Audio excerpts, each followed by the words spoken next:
Chapter 28, Flight in the Final Tests. They will mount up with wings like eagles. Isaiah 40:31. Flight School. The morning sun painted Raynor 3's sky in shades of amber and rose, casting long shadows across the fertile fields surrounding the base. Wade inhaled deeply, letting the rich scent of damp soil fill his lungs. Around him, the whine of anti-grav engines and the thunderous roar of atmospheric thrusters created a familiar symphony, one that had once filled him with childlike awe. Now each sound carried a different weight, each vessel overhead a reminder of missions yet to come. Beside him at the edge of the landing pad, Jay and Metro stood in contemplative silence. The moss beneath their boots released its earthy fragrance with each shift of their weight. Metro's fingers absently traced the raised scar tissue on his forearm, a permanent reminder of their firefight on Carthus 7. The gesture wasn't lost on Wade. Every mark they carried told a story of survival, of lessons learned in blood and fire. 3 months, Metro murmured, his voice barely audible above the ambient hum of the base. Feels like 3 lifetimes. The words hung in the air, heavy with shared memories of lost comrades and near misses. The barracks welcomed them with the sterile efficiency of military quarters, their gear stowed with the practiced precision that had become second nature. When dawn broke the next day, they found themselves facing a different kind of challenge. Gone were the thundering voices and predatory stares of their previous instructors. This phase of Ranger training carried a deceptive gentility, but Wade knew better. Sometimes the deadliest predators wore the most disarming smiles. Their first test waited below on the practice course, the Badger hovercraft. Its sleek hull caught the alien sunlight like liquid mercury, beautiful and lethal in equal measure. Wade's pulse quickened at the sight. He'd survived combat drops and close-quarters firefights. Yet something about this elegant machine made his mouth go dry. Perhaps it was the way it demanded perfection, offering no margin for the brute force solutions that had sometimes served him in training and combat. Sergeant Kovac! The instructor's voice carried the calm assurance of someone who had seen countless recruits face this moment. Show us what you got. The Badger's cockpit enveloped Wade like a second skin, familiar yet foreign. His fingers found the controls, feeling the subtle vibrations that spoke of barely contained power. No violent shaking like the drop pods, no brutal impact of atmospheric entry.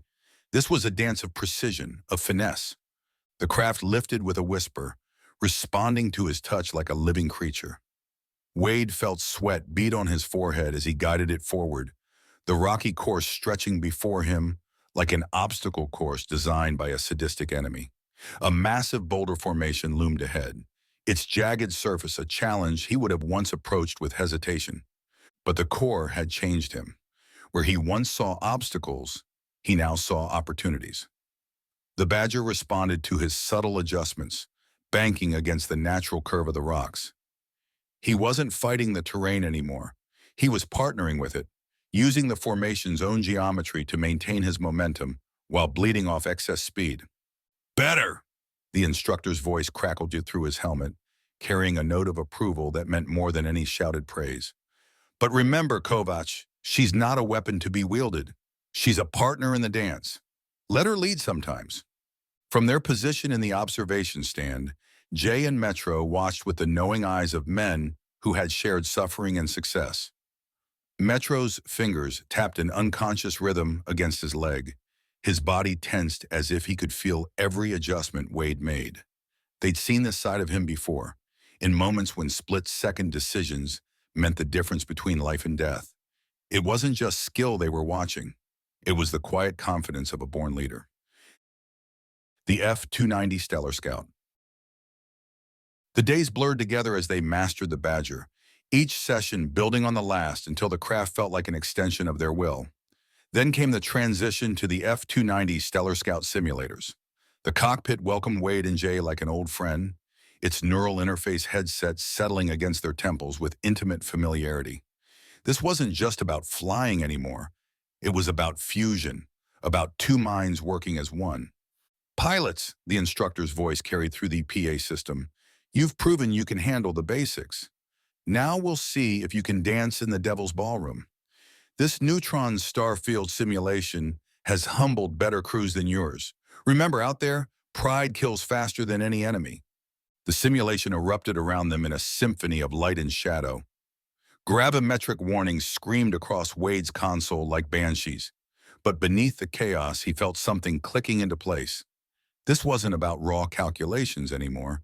It was about rhythm, about feeling the ship's pulse and anticipating Jay's next move before he made it. Gravitational shear spiking, Jay reported, his voice carrying the same steady calm he'd maintained during their worst circumstances in training and combat.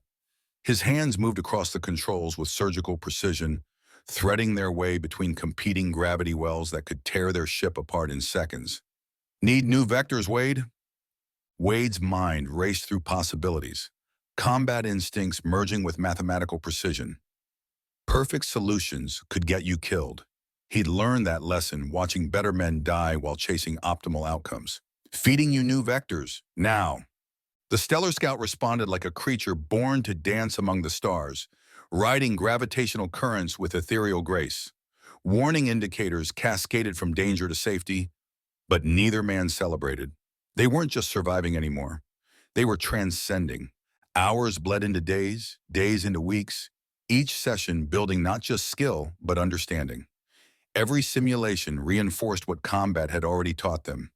That trust wasn't just about faith in each other's abilities, but about reading the microscopic tensions in a shoulder, the subtle shifts in breathing that telegraphed intentions before words could form.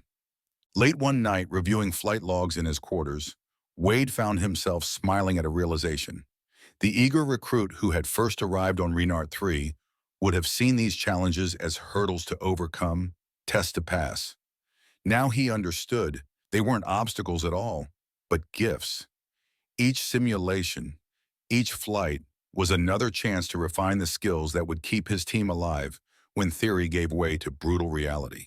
The familiar terrain of Reynard 3 hadn't changed, but its meaning had.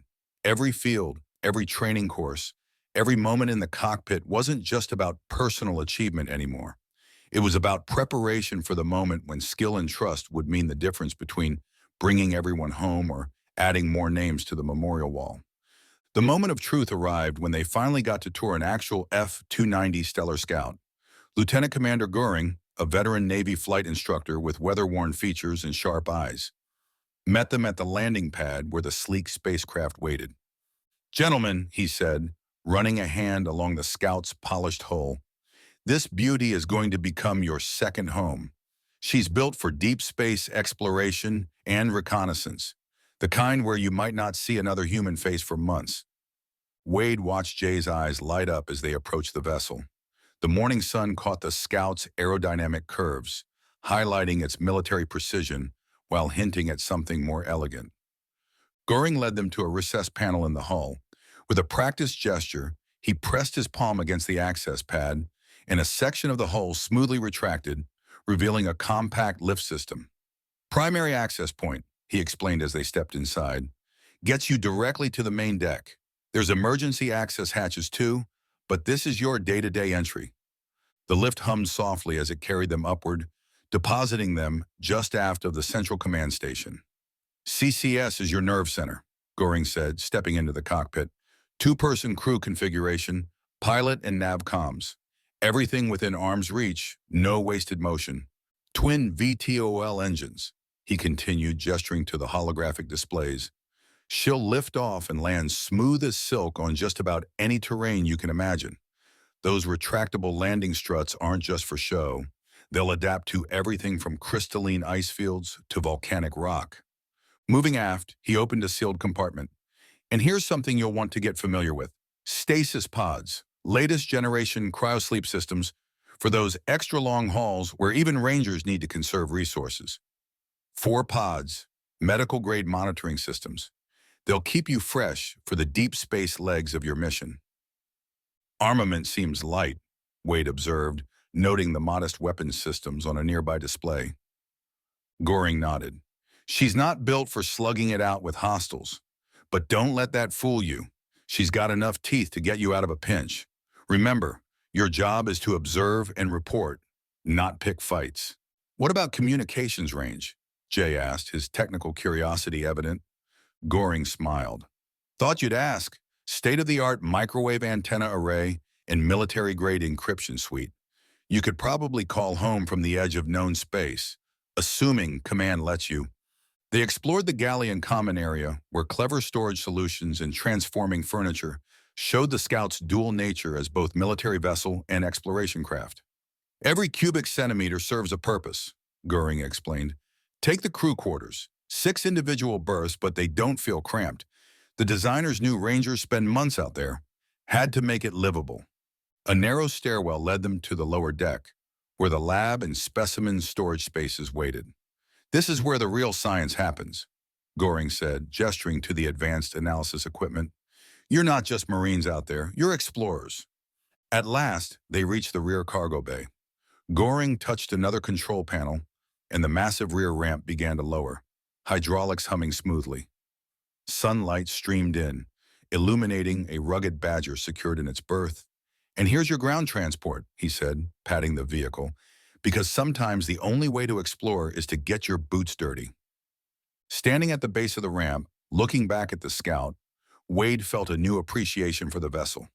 Goring's voice carried the weight of experience as he concluded, the F-290 isn't the biggest or most powerful ship in the fleet, but for what you Rangers do, pushing the boundaries of known space, facing the unknown, there's nothing better. Treat her right, and she'll bring you home. Their transition from simulators to the actual F-290 Stellar Scout proved smoother than even their instructors anticipated.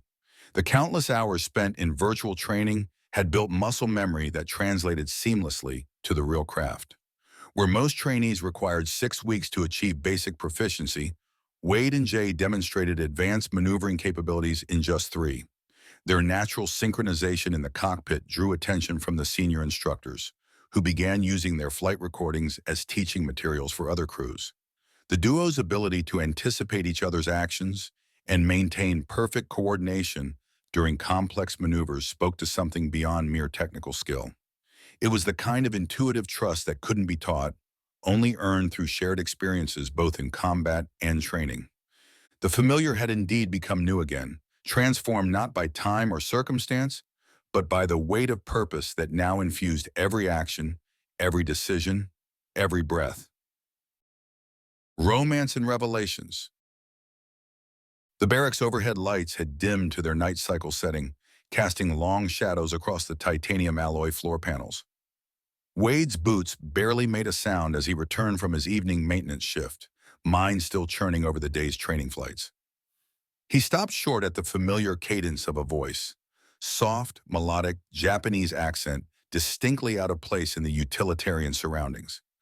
I can't say I miss all that adventure, but I sure miss you, Mayumi's holographic message flickered in the dim light. I even miss your terrible jokes. Wade froze, suddenly feeling like an intruder. Through the half-open door, he caught a glimpse of Jay sitting on his bunk, head bowed toward the projection, a smile playing at the corners of his mouth that Wade had never seen before. It wasn't the practiced grin Jay wore during training or the fierce determination that emerged in combat. This was something entirely different, something private. I keep asking Commander Chen when our security status is going to be downgraded, and I would be up for reassignment. Mayumi continued, her translucent image seeming to glow with warmth. She told me there's no telling when, but... She paused, her expression softening. Just make sure you stay in one piece, okay? The stars aren't quite as beautiful without you here, to name all the constellations wrong. Wade backed away silently, his mind racing through calculations of a different sort. How long had this been going on? The Jay he knew from training was all precision and protocol. Seeing this other side of him was like discovering a new dimension to a familiar star chart. His thoughts shifted to Kristen. Could she still be waiting for him? Is there any possible way she saw through the ruse of him being dead? He had to believe that the promises they made to one another as they trusted God for their relationship had to be his resting place. He reminded himself, always. Hours later, in the quiet corner of the station's observation deck, Wade found Jay staring out at Renard 3's 3 moons. The aurora painted sheets of green and purple across the star-studded sky. So, Wade said, settling against the railing, you and Mayumi? Jay's shoulders tensed for a moment before relaxing. He turned, and in the shifting light from the aurora, Wade could see both embarrassment and pride warring on his friend's face. After what you told me about her reassignment in the Delphi Quadrant, I tracked her down and sent her a message. Just to check in, you know? I know I shouldn't be trying to connect with the security risk and all, but then one message became two, became 20? Wade finished, remembering his own fumbling attempts at trying to pace himself when he was dating Kristen, trying not to seem too obsessed. Something like that. Jay's fingers traced the handrail as he leaned toward the stars. She understands things, not just the quantum mechanics she works with, but he struggled for words, unusual for someone so precise in the cockpit. She gets what it means to be out here, on the edge of everything, to love the void as much as you fear it. And Wade, her relationship with Jesus has grown leaps and bounds. It's very attractive. Wade nodded, letting the silence stretch comfortably between them. He thought about their shared history, the terror of the Skravok ship, the grueling training that followed, sharing the gospel and leading her to Christ, the way life had carried them all in unexpected directions. Yet here they were, still finding new ways to surprise each other. You know what's funny? Jay said finally, his reflection overlapping with the stars beyond.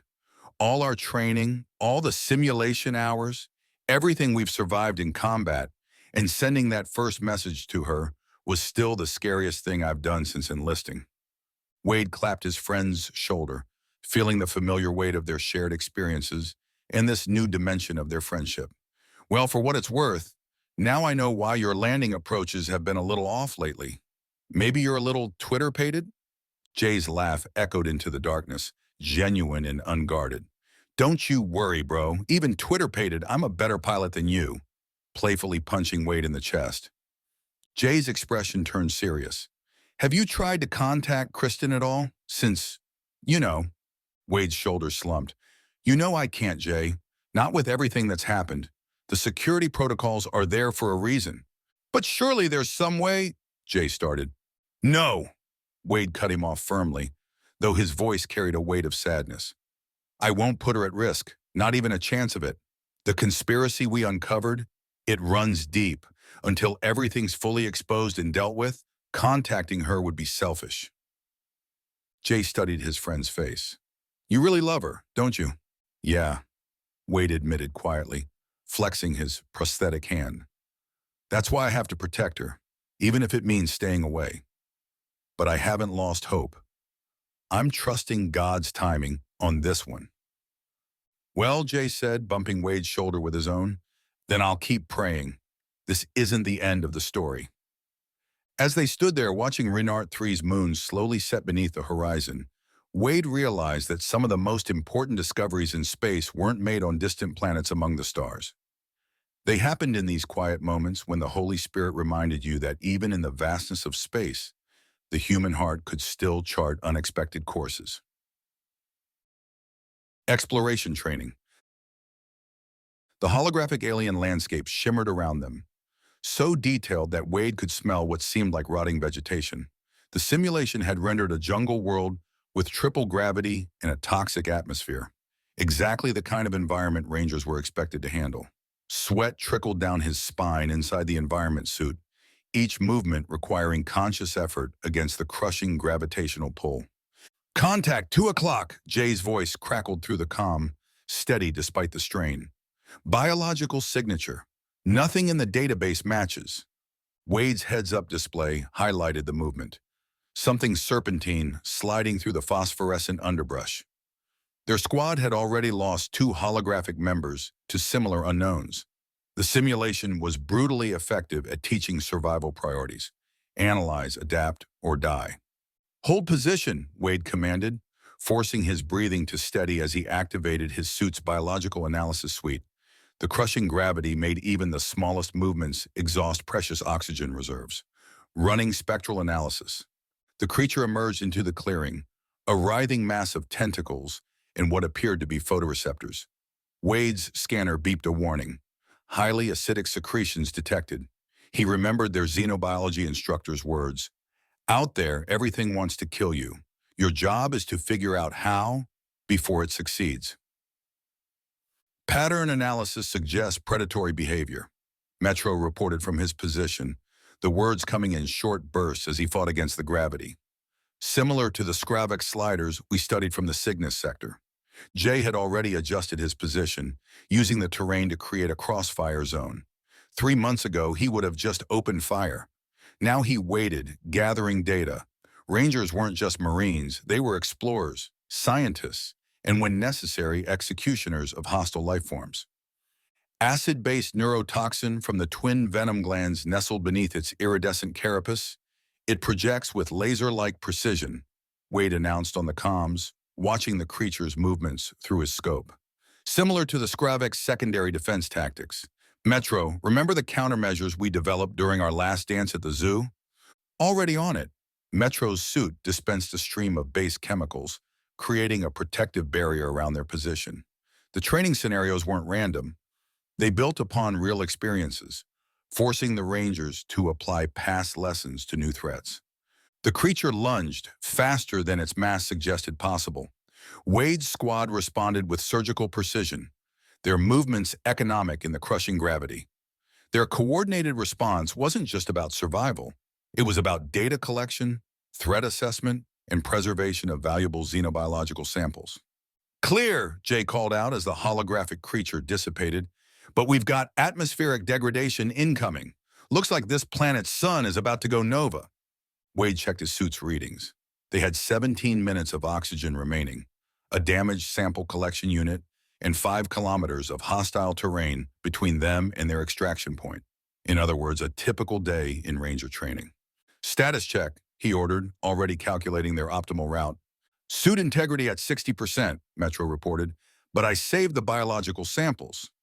Nav systems glitching from magnetic interference, Jay added. Going to have to do this old school. Wade allowed himself a grim smile behind his faceplate.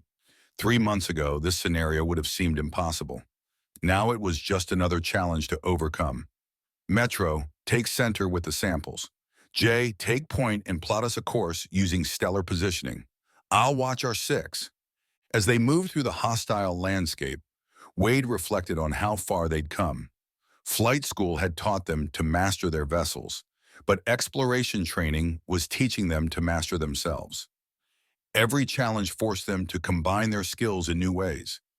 Jay's intuitive grasp of spatial navigation, Metro's encyclopedic knowledge of xenobiology, Wade's tactical expertise.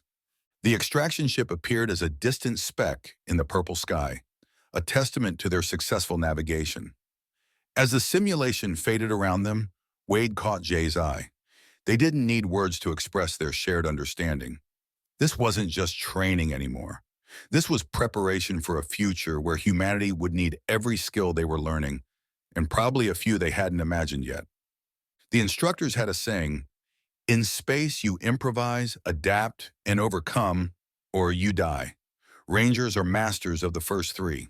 With each passing day, Wade understood that philosophy more deeply.